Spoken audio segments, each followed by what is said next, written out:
দর্শক, খুবই গুরুত্বপূর্ণ খবর। প্রধান উপদেষ্টা ডক্টর মোহাম্মদ ইউনূসের সঙ্গে কিছুক্ষণ আগে বিএনপির ৩ নেতার বৈঠক শেষ হয়েছে।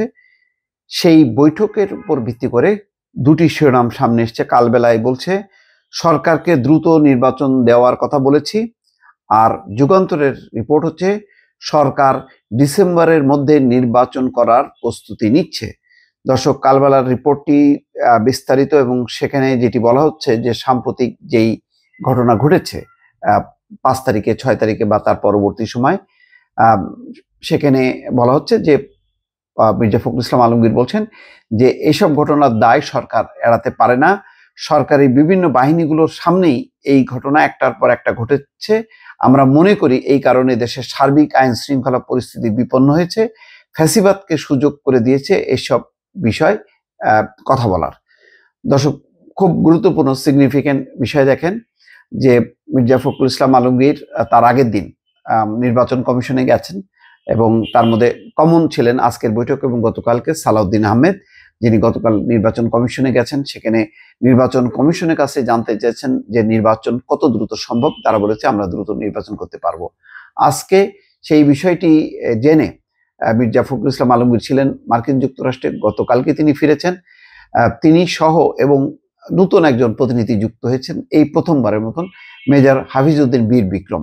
এই ৩ জন মিলে, অর্থাৎ মির্জা ফখরুল ইসলাম আলমগীরের নেতৃত্বে সালাউদ্দিন আহমেদ এবং মেজর হাফিজউদ্দিন আহমেদ বীর বিক্রম, এই ৩ জন তারা প্রধান উপদেষ্টার সঙ্গে ৬টার সময় গেছেন এবং বৈঠক করেছেন। বৈঠকের পর যেটি ইতিবাচক সিদ্ধান্ত অন্তত বিএনপির জন্য, যে ডিসেম্বরের মধ্যে নির্বাচনের প্রস্তুতি নিচ্ছেন, এটা প্রধান উপদেষ্টাও বলেছেন যে প্রথম স্টেপ হচ্ছে তার এই বছরের মধ্যেই নির্বাচন করা, এবং তারপরে হচ্ছে যদি দেরি হয় কোনো কারণে সেটা হচ্ছে ২৬শে জুন মাসে। তো তিনি বলছেন আজকের যেটা, যে ডিসেম্বরের আগেই, মানে এই চলতি বছরের ডিসেম্বরের আগেই, তার মানে একটি নভেম্বরে হতে পারে, তার আগেও হতে পারে, সম্ভবত একটা নাটকীয় কোনো ঘোষণা আসতে পারে। এবং বিদ্যমান যে পরিস্থিতি, সেই পরিস্থিতিতে মির্জা ফখরুল ইসলাম আলমগীর খোলাখুলিভাবে সেখানে কথা বলেছেন এবং তিনি বলছেন যে আমরা আগে থেকেই বলছি এটা অন্তর্বর্তী সরকার, এটা অন্তর্বর্তী সরকার, আবারও বলি এটা রেগুলার সরকার না। সুতরাং দ্রুত নির্বাচনের জন্য আমরা আবারও তাদেরকে তাগাদা দিয়েছি। তিনি বলেন এই যে ঘটনাগুলো ঘটেছে, তিনি উল্লেখ করেননি ঠিক কোন ঘটনাগুলো ঘটেছে, স্বাভাবিকভাবে সাম্প্রতিক ৫-৬ তারিখের যে ঘটনাটা, এই যে ঘটনাগুলো ঘটেছে এর দায় সরকার এড়াতে পারে না। সরকারি বিভিন্ন বাহিনীগুলোর সামনেই এই ঘটনা একের পর এক ঘটেছে এবং বাহিনীগুলো নিশ্চুপ ছিল। আমরা মনে করি এই কারণে দেশের সার্বিক আইন শৃঙ্খলা পরিস্থিতি আরো বিপন্ন হয়েছে, ফ্যাসিবাদ সুযোগ পেয়েছে, তার একটা সহানুভূতির জায়গা তৈরি করে নিয়েছে। মির্জা ফখরুল ইসলাম আলমগীর বলছেন আমরা বারবার বলে আসছি এটা অন্তর্বর্তী সরকার, দ্রুত নির্বাচনের জন্য আমরা আবারও তাগিদ দিয়েছি, ন্যূনতম যেসব সংস্কার করা দরকার সেগুলো করে আমরা নির্বাচন দেওয়ার জন্য বলছি।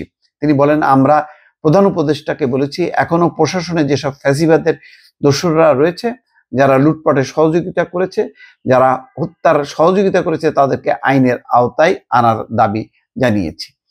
যাই হোক, আরো অন্যান্য বক্তব্য ছিল। ৬টা ৫ মিনিটে প্রধান উপদেষ্টা বাসভবন যমুনায় প্রবেশ করেন মির্জা ফখরুল ইসলাম আলমগীরের নেতৃত্বে এই দলটি, এবং সেখানে তারা আলোচনা করেছেন। আলোচনার পর ইতিবাচক দিক হলো মোটামুটি একটা তারিখ ঘোষণা না করলেও তারা জেনে এসছেন যে ডিসেম্বরের মধ্যেই নির্বাচন। তো ডিসেম্বরের মধ্যে মানে ডিসেম্বর হইতে পারে, তার আগেও হইতে পারে, অর্থাৎ এই বছর ক্রস করবে না, এটা একটা ভালো দিক। সুতরাং একটা নির্বাচনমুখী আবহাওয়া তৈরি করে বিদ্যমান যে অস্থিরতা এবং মহল বিশেষের নানা রকম নাটকীয়তা, নানা রকম ফন্দি ফিকির, আমার ধারণা যে নির্বাচনের রোডম্যাপ ঘোষণা করার সাথে সাথে সেগুলো বন্ধ হবে এবং একটা নির্বাচনমুখী পরিবেশে বিভিন্ন রাজনৈতিক দল অংশ নেবে এবং সেটি কাম্য। তা নাহলে একের পর এক নানা রকম অস্থিরতা তৈরি হবে, যে অস্থিরতাটা তৈরি হলো ধানমন্ডি ৩২ নম্বরে বুলডোজার দিয়ে ভাঙার মধ্য দিয়ে।